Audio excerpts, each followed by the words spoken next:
What if telling the truth could cost you everything? These men faced that choice and still chose honesty. They didn't chase fame or headlines.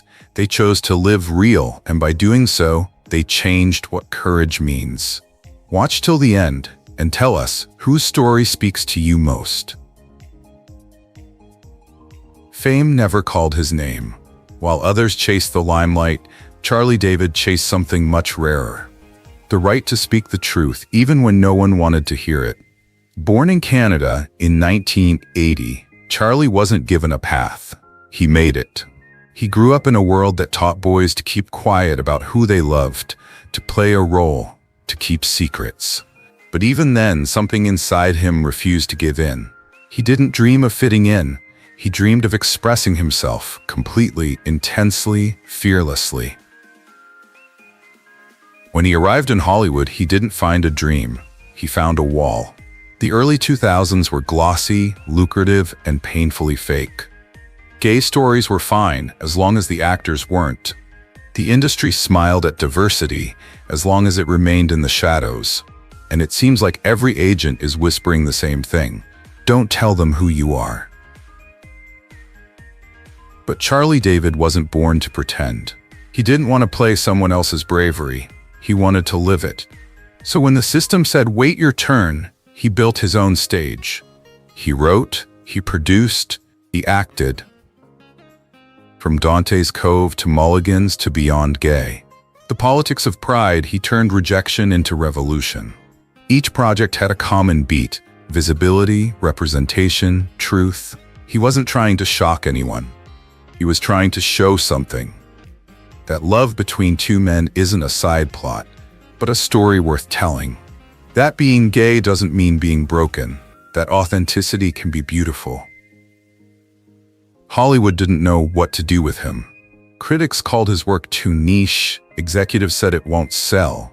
But quietly, beneath all the noise, something extraordinary was happening. People were watching. They were finding themselves in his stories. For every child raised in silence, for every artist told they would never belong, Charlie David became proof that you can exist without permission. He once said, "Presence is not vanity, it's survival." And those words were more powerful than fame. Because he was right. Being noticed isn't about ego, it's about existence. He didn't appear on the covers of glossy magazines. He didn't chase awards. But while others tried to put on a brave face in the spotlight, Charlie lived his life behind the scenes, frame by frame. He wasn't just an actor. He became a documentary filmmaker of truth, capturing real lives, real stories, real loves. He didn't wait for Hollywood to open its doors. He documented life on the other side. And perhaps that's the truest kind of rebellion, the kind that doesn't scream, but simply refuses to disappear. Today, when you scroll through streaming platforms and see gay stories everywhere, remember, it wasn't always like this. There was a time when it only took one man with a camera, a dream, and nothing left to lose to make it happen. Charlie David may never have been the loudest voice in the room, but he was the one who made it happen. The man who proved that even a sincere whisper can shake the walls of an industry built on silence. He didn't chase accolades. He chased truth. And in doing so, thousands of people found their own truth. He's proof that sometimes the bravest thing you can do is not fight the world, but face it, exactly as you are. Because every movement begins with someone who dares to show up first. And in the history of this movement, that name is Charlie David. But what happens when the secret isn't silence? It's survival. Every generation has its own pain points. And for Hollywood in the early 2000s, it was Matt Dallas. The perfect smile, the deep voice, the almost cinematic beauty. He was the boy America fell in love with, and the man who couldn't say who he really was. When Kyle XY debuted, it wasn't just a show, it was a phenomenon. Millions tuned in each week to see the mysterious, shirtless, bellyless boy, a symbol of purity, wonder, and quiet rebellion. Matt became the face of innocence, the poster boy for a generation raised on Disney dreams and glossy magazines. But behind those perfect frames was a script Hollywood never wanted him to read. You can be famous, or you can be honest, but you can't be both. He tried to play the part. The industry had trained him to smile a certain way, to speak in a neutral tone, to avoid any questions that strayed too close to the truth. Keep them guessing, his team said. Mystery sells. But what they didn't understand was that mystery was eating away at him. Behind every red carpet glow is exhaustion. Behind every fan letter is guilt. Because fame for Matt Dallas isn't freedom, it's a cage of applause. And then the silence comes, the years between projects when the lights dim and the noise dies down. That's when the questions start. Not from journalists, but from within. Who am I when the cameras are off? Who loves me when I stop pretending? It's not a scandal. It's not a PR stunt. It was a quiet declaration. I stopped hiding. In 2013, Matt Dallas came out, not with a magazine cover or a sensational reveal, but in the simplest way possible, with honesty. He introduced the world to his partner, Blue Hamilton, a musician, and together they adopted a son. No drama, no fanfare, just the truth. And suddenly, everything that had once been a secret became sacred. Because sometimes courage doesn't scream, it whispers. It says, I'm here, I survived, and I'm finally free. Since then, Matt Dallas has stopped chasing Hollywood. He's rewritten his place in it. He's produced films, explored independent projects, and built a solid foundation based on authenticity. He tells his journey not as a confession, but as a reminder that fame without truth is just another form of loneliness. His story is not about scandal or redemption. It's about evolution, the moment a man chose peace over awareness. And what's remarkable is not that Matt Dallas came out. It's that he came home, to himself. In a business that profits from illusion, he chose reality. In an age obsessed with image, he chose content. And in a culture that loves perfection, he showed us something far braver. Imperfection with integrity. Because behind that calm voice and movie star face lies a truth Hollywood tries to hide. That authenticity isn't the end of fame. It's the beginning of legacy. When he talks about love, fatherhood, and freedom, there's no script, no hesitation. Just a man who has finally realized that the greatest role he's ever played is himself. He's no longer the mysterious guy from Kyle XY. He's the man who's proven that being authentic is the most beautiful mystery of all. And maybe that's what we all crave, to stop acting and start living. So tell me, if you had to choose between being admired or being authentic, which would you choose? Leave your thoughts below. Because your voice is what keeps this story alive. Fame has a strange way of testing people. It gives you the world, then dares you to keep your soul. And for TR Knight, that test came when he least expected it. He didn't go looking for controversy, but it found him in the brightest, most vulnerable moment of his career. At the height of Grey's Anatomy, he was living every actor's dream. Millions of viewers, global fame, awards, red carpets, recognition. He was America's favorite nice guy, George O'Malley, the soft-hearted intern who made mistakes, cried openly, and loved deeply. But what the world didn't know was that behind that warmth, behind that boyish charm, was a man quietly carrying a secret that could cost him everything. Hollywood was different then. It sold perfection, not truth. And in 2006, when rumors about his sexuality began to swirl after a behind-the-scenes incident, the media turned on him like sharks smelling blood. Tabloids made headlines out of whispers. Late-night hosts made jokes out of his pain. And in the middle of that storm, TR Knight did something that few dared to do back then. He stepped forward. No PR strategy, no grand reveal, just honesty. He told the world simply, "Yes, I'm gay." That was it. No performance, no tears. Just a truth long overdue. In that one quiet sentence, he shifted the energy of an entire industry that still believed silence was safety. It was 2006, long before Hollywood learned to hashtag love wins. And just like that, the air changed. Fans were divided, colleagues were silent, producers were cautious. In an industry built on applause, silence can be the loudest punishment of all. He didn't make headlines for his acting anymore. He made them for his truth. Some said he was brave. Others said he was done. And in many ways, they were both right. Leaving Grey's Anatomy wasn't just a career move, it was an act of survival. T.R. Knight knew that staying silent would have been easier, safer, but it would also mean disappearing inside someone else's idea of who he should be.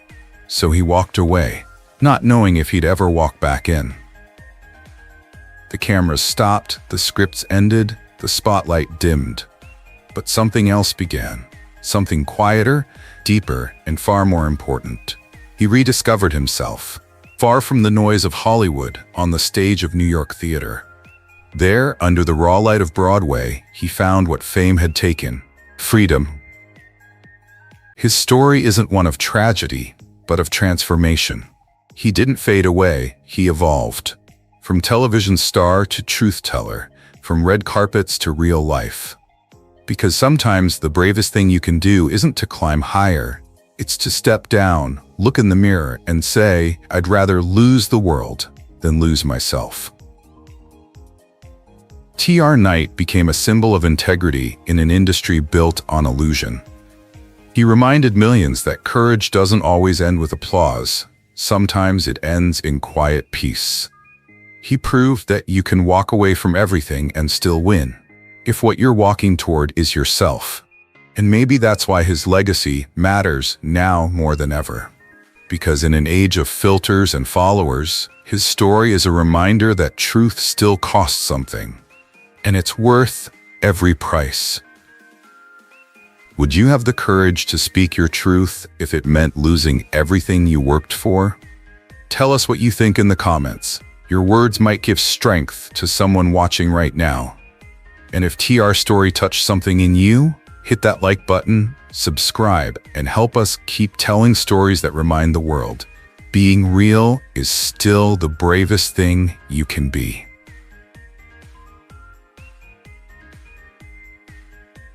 For decades, Hollywood sold us only one version of love: straightforward, simple, predictable. But then Luke Macfarlane came along and suddenly everything changed. He wasn't a rebel. He didn't storm the gates or shout the truth from the rooftops. Instead, he did something much more powerful. He lived it, quietly, steadfastly, authentic. Long before rainbow flags hung on studio walls, Luke had decided who he was. But in the mid-2000s, that decision came with a risk. At the time, openly gay actors were taught a brutal rule. You can play anything, except yourself. But Luke refused to hide behind that lie. He didn't want to be a fantasy. He wanted to be real. When he came out in 2008, the headlines were cautious, and the film industry was even more cautious. Studios saw his honesty as a gamble. But what they didn't realize was that it wasn't a gamble at all. It was the start of a quiet revolution. He had already captured audiences' hearts as Scotty Wandell on Brothers and Sisters. A gay man in love, messy, human, and utterly authentic. The role wasn't written to shock, it was written to exist. And Luke brought it to life with a tenderness that made people rethink the image of love on television. Years later, when romantic comedies were still the domain of straight people, Luke was back, not as a supporting actor, but as a leading man. In 2022, he co-starred with Billy Eichner in Bras, the first major studio romantic comedy about two men in love, financed by Universal Pictures. It wasn't a political statement. It was an emotional statement, the kind that made you laugh, cry, and most importantly, believe. Luke carried the weight of history on his shoulders, not as a banner, but as a heartbeat. Every shot, every kiss, every look was a declaration that love in all its forms deserved to be celebrated, not censored. And when audiences saw him on screen, confident, romantic, funny, something inside them changed. They didn't just see a gay man, they saw a leading man. Because that was Luke Macfarlane. The moment Hollywood stopped asking, "Can we show this movie?" and started saying, "We should show it," he made romance universal again, free from stereotypes, full of soul. But his power didn't stop on screen. Off-screen, he was a real, deep person, a craftsman in every sense, a classically trained cellist, a carpenter, a man who builds things that last. He didn't chase fame, he created meaning. And maybe that's why audiences trusted him. Because he didn't show authenticity, he was authenticity. In a world that still measures masculinity by how much you can hide, Luke chose to reveal it. He redefined power, not dominance, but vulnerability. He showed us that love stories aren't about who gets to have them. They're about who has the courage to speak out.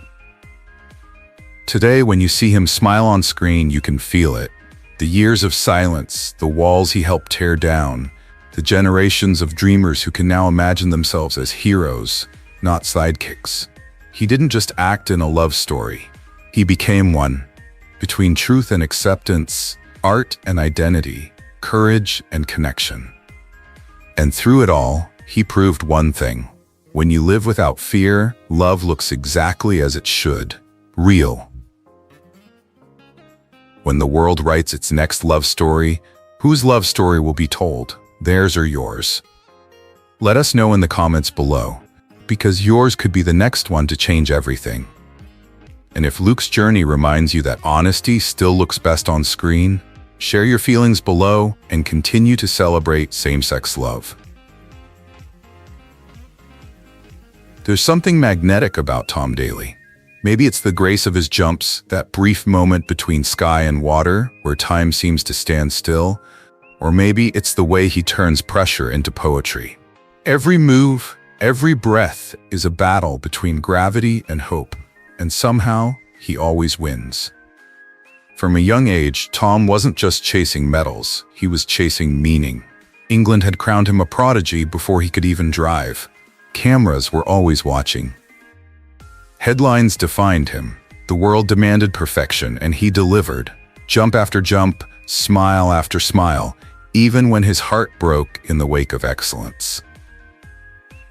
Because fame is heavy, especially when you're young, talented, and different. When his father died before the 2012 Olympics, Tom carried the loss not as a wound, but as a fire. Each jump became a conversation with the sky, a promise that love never dies, it just changes shape. But the greatest jump of his life didn't come from a diving board. It came when he told the world his truth.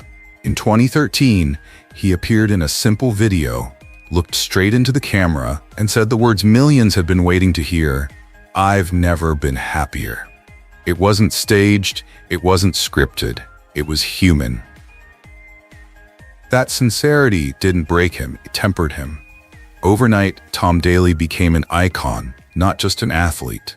He became a symbol, not of rebellion, but of liberation. Proof that you can live in the brightest spotlight and still own your own story.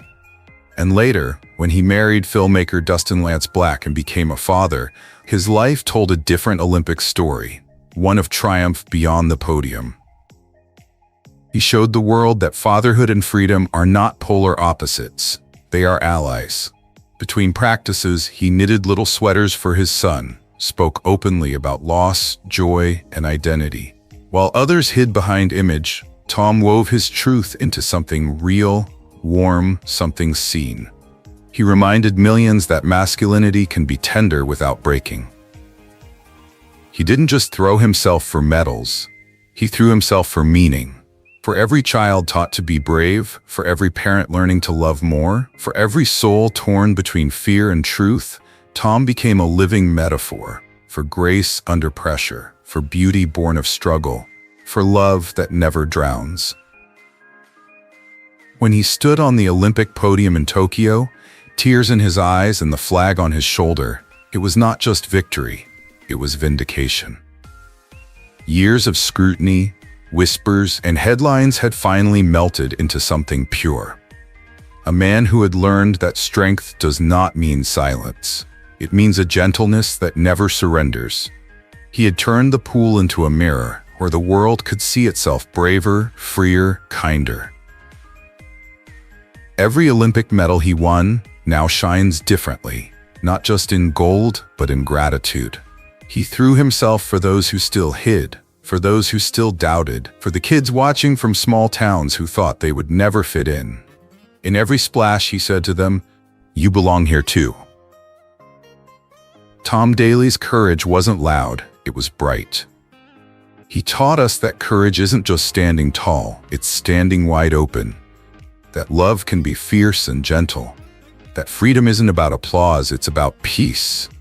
And sometimes the greatest victories come long after the cameras have stopped rolling. He didn't just change sports, he changed hearts. So, be honest. Does Tom Daley's story resonate with you the most? If he's someone who inspires you tonight, leave his name in the comments below. And if his courage moves you, please hit that like button, subscribe, and help us continue to shine a light on stories that remind us all. Love is the bravest leap. Fame tends to favor loud people, people who are bold, controversial, and unconquerable. But Chris Colfer changed that story. He proved that sometimes the quietest voice in the room can move the world the most. When Glee hit television in 2009, no one expected a shy, slight boy from Clovis, California, to become the center of a cultural earthquake. His character, Kurt Hummel, stylish, fragile, fierce, was more than a role. He was a revolution in a bow tie. Before Glee, gay teens on screen were usually jokes or sidekicks. Kurt was different.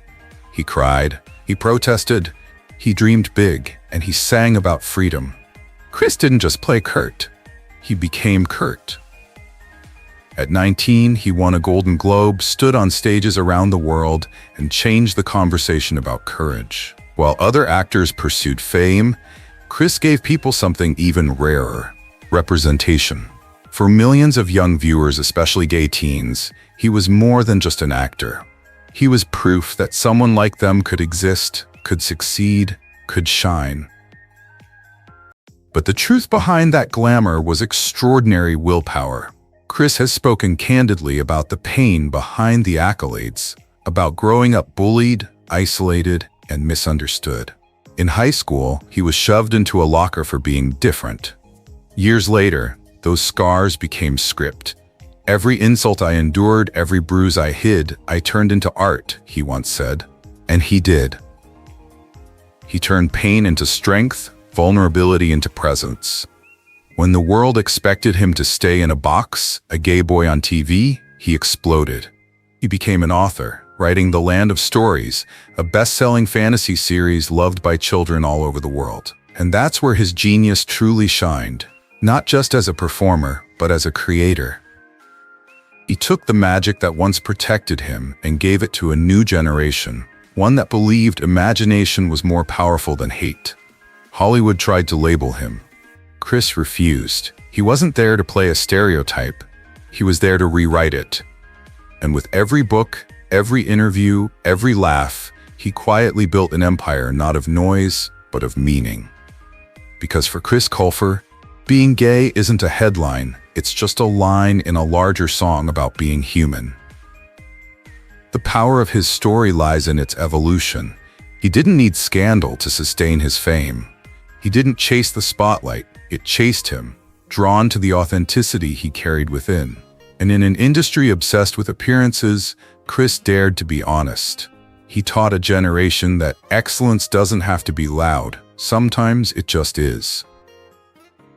Today, he's one of Hollywood's rare hybrids: actor, writer, dreamer, a voice for outsiders who grew up believing they were too strange to fit in. He told them, "You don't need permission to shine.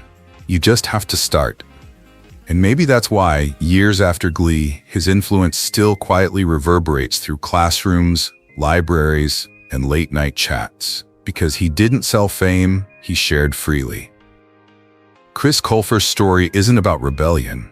It's about resonance. About a kid who faced the storm and still chose to sing. About how sincerity, no matter how tender, can resonate across decades. And now, as the lights dim and the music fades, we turn to you. Where in the world are you watching tonight? Share your city, your country, your story. Let us know if Chris's courage touched you, wherever you are. Like, subscribe, and help us continue to shine a light on stories that remind us the greatest power is being yourself. Not every revolution comes wrapped in fire. Some arrive wrapped in laughter, soft, unsuspecting, but unstoppable. And that's how Jesse Tyler Ferguson changed the world.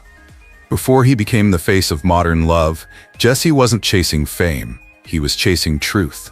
He wasn't built for scandal. He was built for sincerity. But in Hollywood, sincerity can be the most radical act of all.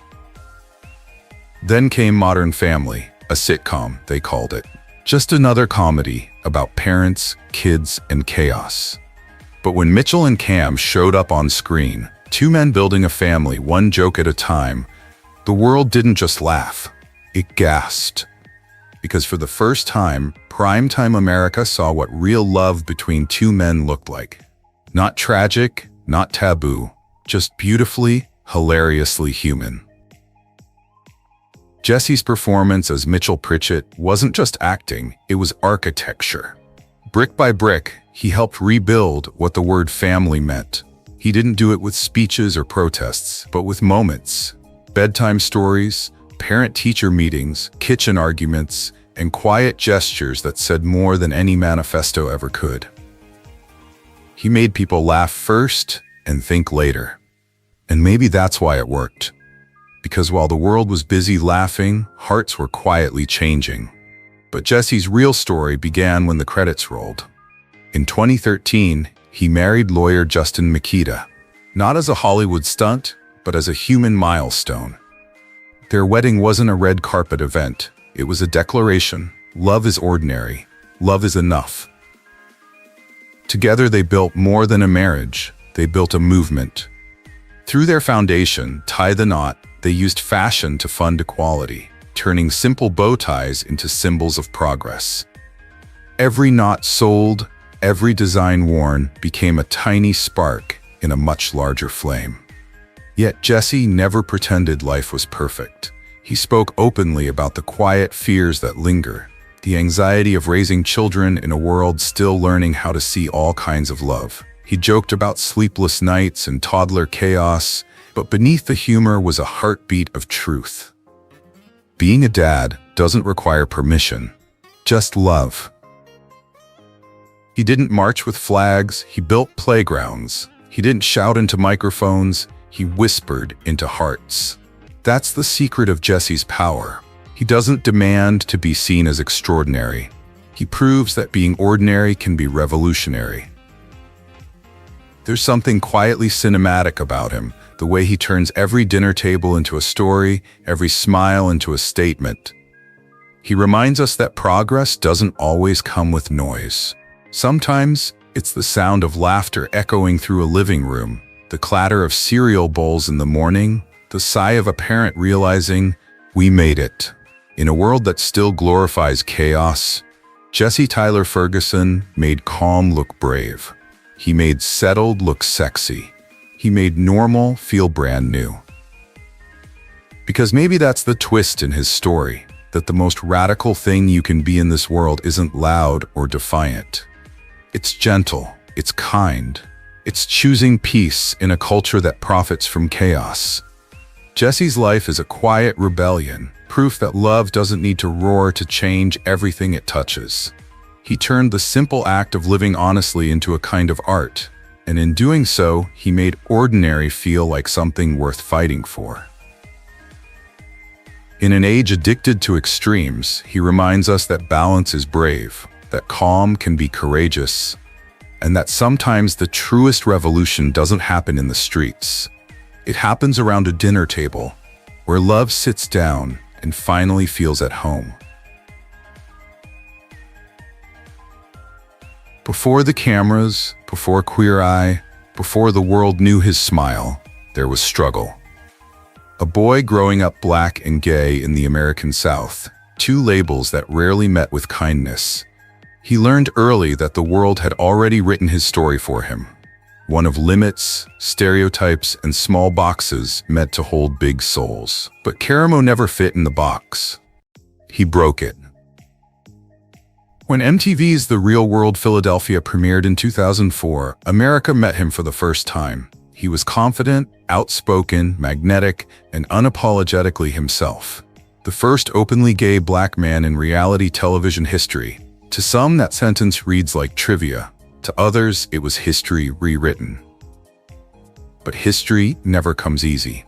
Behind the bright lights were darker nights of rejection, confusion, and the kind of loneliness that fame doesn't fix.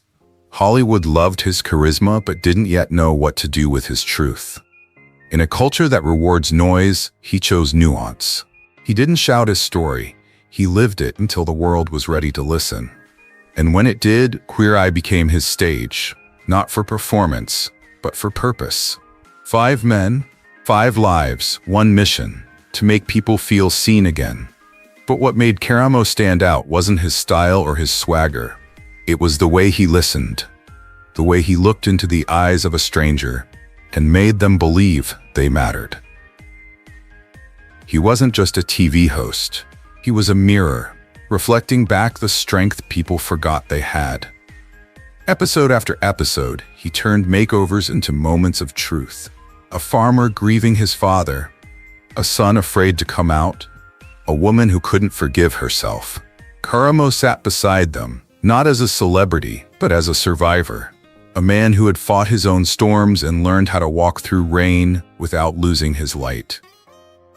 What the audience didn't see was the path that shaped that empathy. Years before fame found him, he found out he was a father of a 10-year-old boy he never knew existed. The news could have broken him. Instead, it built him. He showed up, scared but determined, and learned that manhood isn't measured by power, it's measured by presence. Today, that boy is grown, and Karamo is the kind of dad every kid deserves. Patient, present, and profoundly proud. He turned his pain into practice. He built his platform not on outrage, but on understanding. In a world divided by fear, he preaches compassion, not as weakness, but as the ultimate form of strength. His podcast, his books, his show appearances, they all carry one message. Healing is not soft, it's sacred. And maybe that's what makes Karamo Brown so necessary in 2025. He's proof that representation doesn't stop at visibility, it evolves into leadership. He's the voice that says, "You are not your trauma, you are your transformation." He's the bridge between identities, generations, and wounds we don't talk about enough. In a landscape obsessed with conflict, Karamo's calm is radical. He speaks of therapy like others speak of victory. He treats empathy like rebellion. He believes love, real love, isn't a feeling, but a choice we make daily, especially when it's hardest. Watch him for 5 minutes and you'll see it. The power of a man who's done running from himself. He walks through the world like someone who's forgiven it. Not because it's perfect, but because he finally is. Karamo doesn't represent the end of this journey. He represents what happens after. After the coming out, after the headlines, after the noise fades, and all that's left is life. Real, raw, unfiltered life. He's the reminder that being seen is only the beginning. Being understood is the revolution. And maybe that's the lesson his story leaves behind. That courage built this movement, but compassion will keep it alive. That after all the struggle, all the silence, all the storms, healing was always the point. So as this chapter closes and the lights begin to dim, the question isn't who these men were, it's who we want to become because of them. And somewhere, between the laughter, the heartbreak, and the hope, Karamo Brown leaves us with one final truth. The future doesn't belong to the loudest voice in the room. It belongs to the one brave enough to listen. As the spotlight finally dimmed, one thing became clear. These men didn't just break the silence, they broke the system. They turned pain into pride, truth into power, and proved that love is still the most unstoppable force on earth. Thank you for watching, for feeling, for standing with them. Because every perspective, every heart, every voice keeps this revolution alive.